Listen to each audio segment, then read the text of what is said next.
Penguin Random House Audio presents The Murderer's Daughter by Jonathan Kellerman, read for you by Kathe Mazur. Chapter 1. 5-year-old Grace lived with two strangers on the fringes of a desert. Biology and the law labeled them her parents, but Grace had never found them other than alien. As best she could tell, they felt the same way. Ardis Normand Blades was 28 years old, tall, reedy, long-haired and patchily blonde-bearded, with a sliver of morose face dramatized by jug ears. Those bat-like appendages notwithstanding, he was semi-decent-looking in a greasy, vaguely dangerous way. Only semi, because some of his God-given looks were long eroded by dope and alcohol, and a near-perfect record of bad decisions. Ardis's childhood had been a swamp of neglect and apathy. Troublesome at school, he'd been tested numerous times by counselors of uneven qualifications. Each of them had been surprised to find Ardis's IQ significantly higher than his dull mien and chronically maladaptive behavior suggested. He'd made it through 9th grade grudgingly, could read at the 4th grade level, had abandoned arithmetic before mastering long division.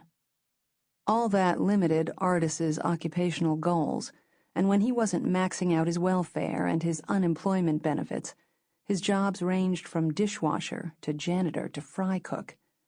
The exception was a brief, unfortunate tenure as a carpenter's assistant that left him minus a pinky and phobic of heavy machinery. Women of a certain type were drawn to Ardis's easy smile and good bone structure. Dodie Funderburk was one of those. Her academic achievements rivaled Ardis's and helped cement a shallow rapport.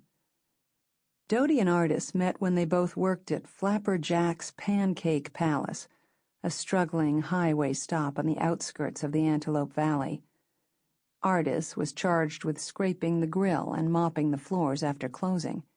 Dodie bussed tables during the night shift, then lingered so she could earn some extra money draining the grease traps and sweeping the dining room.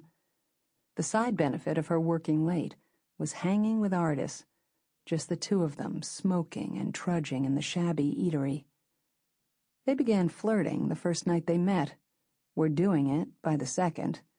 Dodie perched spread-legged on the kitchen counter, Ardis just tall enough to get to the goal without a footstool.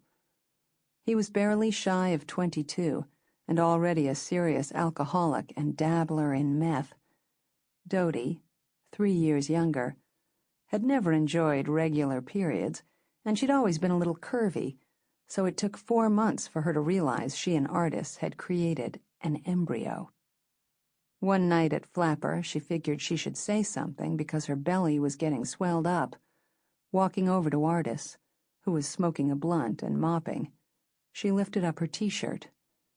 "Yeah," he said, "that's what happens." Dodie said, "Sure does."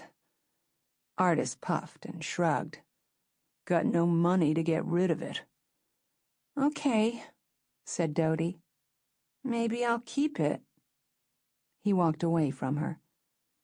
"You love me, Artie?" "Sure." "Okay, I'll keep it." "You think?" "Maybe." "Whatever." Marriage had never been considered. Ardis had no desire for it, and while Dodie might not have minded, the way she figured, they were already living together in her single-wide in a nice slot at Desert Dreams Park because it was bigger than Ardis's horse trailer at the rear of the long-dead palm tree farm where he'd been squatting for 2 years. On top of that, filing paper was a hassle and cost money, and no one Dodie knew, including her own parents, ever bothered. Dodie's father had booked before she was born, and she figured Ardis might do the same thing. She could handle living alone. Her mother had lived alone just fine, and anything that retarded bitch could do, Dodie could do better. She didn't show a real big bump for a while, and went back to pretending it wasn't happening. That got harder and harder, and sometimes, when she was by herself, her thoughts tried to get happy with the situation. Other times she got low and had feelings deep inside that rose up like heartburn and made her cry. Maybe a baby would be fun, dressing it up, buying toys you could also play with, having someone think she was smart. Pushing out the baby was 18 hours of torture. An artist wouldn't stick around in the delivery room for more than a few minutes, getting grossed out or bored with Dodie's screaming and cussing. Mostly, he just craved a smoke.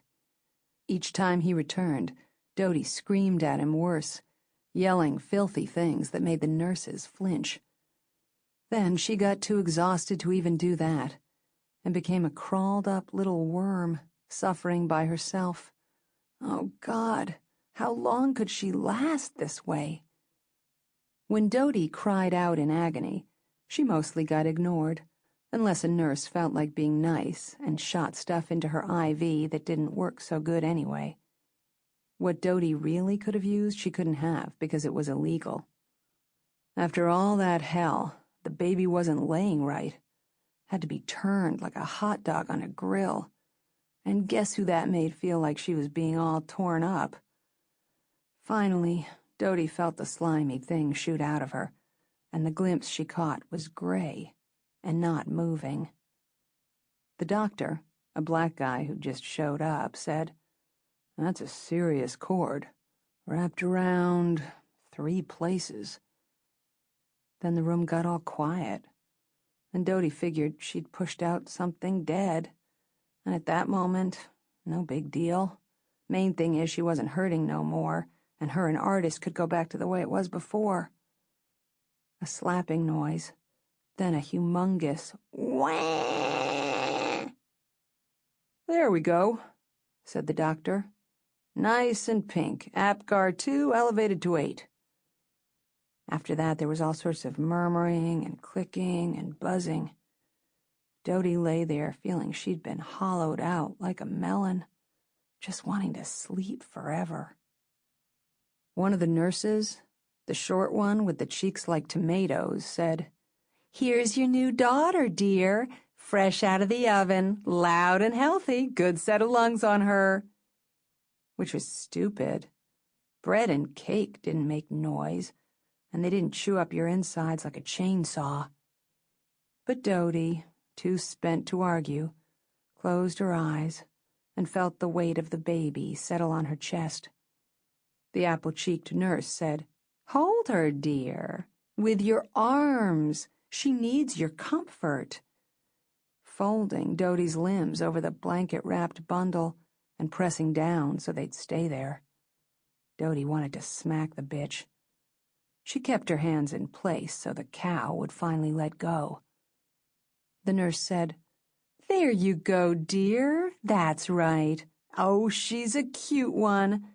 After all your hard work, a fine bit of grace, no?"